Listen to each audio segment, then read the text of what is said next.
Good morning. Good morning to you. So, who are you? My name's Peter Good, and at the moment I'm setting type for the next edition of the famous Cunningham Amendment. We've been going since 1974, and as our age we've collected even more older equipment, piece by piece. It's certainly an interesting workshop. There's lots of trays of type around. Yes, most of it's rescued as well. All this stuff was going to be skipped, but we used to ring up old print firms who were switching over to computers,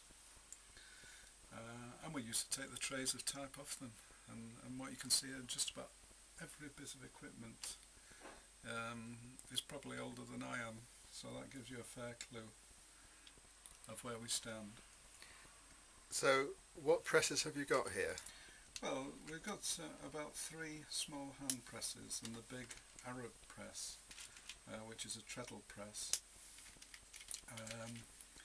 and that's sufficient to do most kinds of printing. I suppose the advantages of it, you're not dependent on big corporate suppliers or technicians to fix computers or everything, because just about everything here is built to last for decades and decades.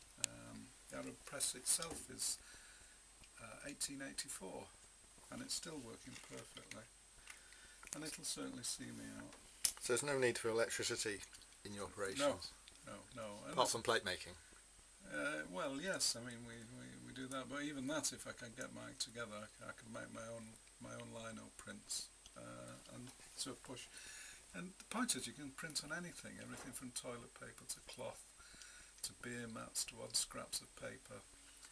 And at a real push, we can put the small hand presses in the back of an old car and just travel around with it. And this is all with the aim of publishing anarchist literature? Subversive anarchist literature, yes, that's what we're devoted to. So how did you come to anarchism?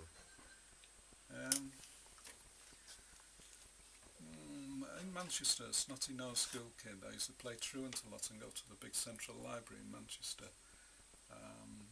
And I picked up a book by Herbert Reed and was just quite fascinated by a small section of it. So I left then, and then discovered a copy of Freedom in a Manchester bookshop, and I read that, but kind of left it.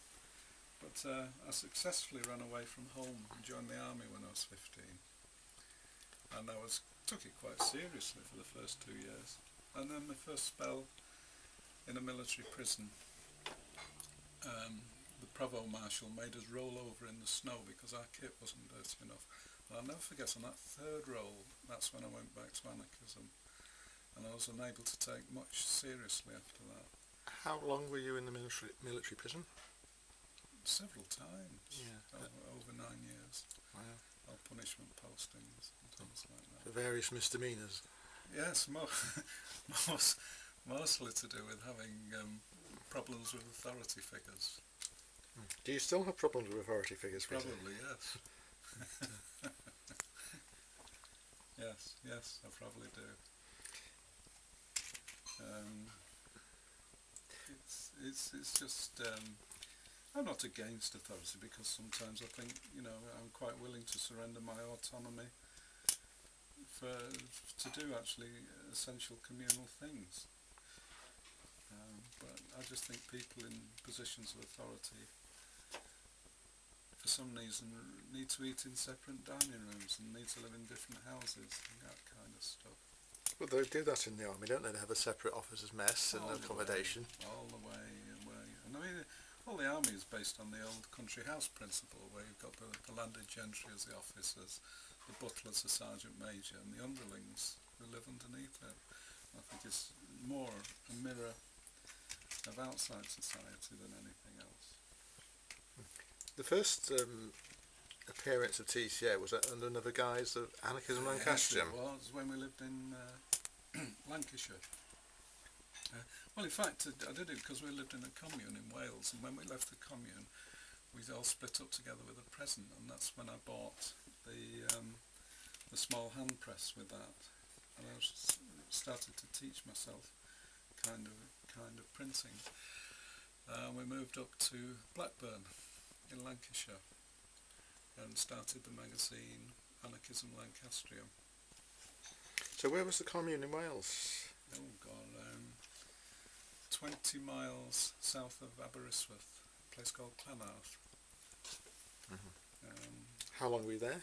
18 months, and we went bankrupt in some, I think there was a big sort of drought in 83 and all the land went and all sorts of things happened.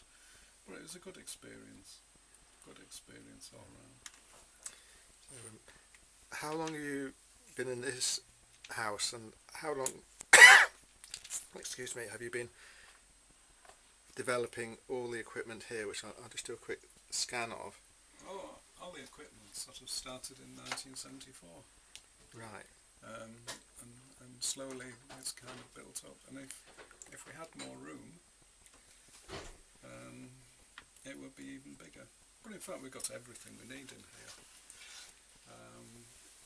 About 75 large cases of type, and let me see, about 50 small cases of type. Have you got any links with any other anarchist letterpress printers, people like Dennis Gould or Emily Johns? Now and again, but mostly with the States. Who in the States in particular? Fred Woodworth. I can't remember who else.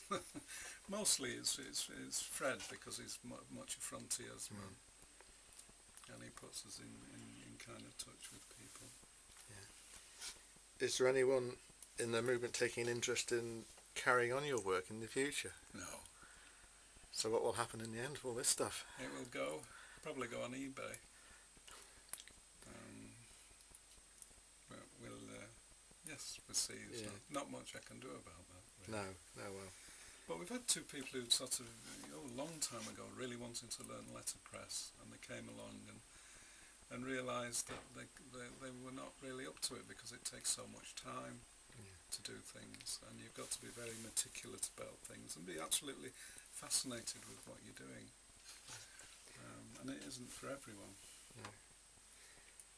Does it tie in very well with anarchism, letterpress, as a medium of print? Well, I think so.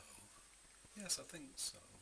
I think it's a very free, although it's letterpress is very structured, there's a tremendous amount of freedom going on it, and each sort of impression you pull is unique. You know, it changes ever so slightly, only minusculely bits, and it constantly requires the labourer on site to adjust it. There's not many people you can go to outside and say this is a problem. You have to sort of deal with it yourself. So there's lots of self-management or autonomy, or yes, and the stuff is built to that sort of level of complexity. I mean, it's built to last for decades, not sort of 5 years and you throw it away or call in a technician. And it has Collingwood's transparency of operation. If you like, yes. Yeah.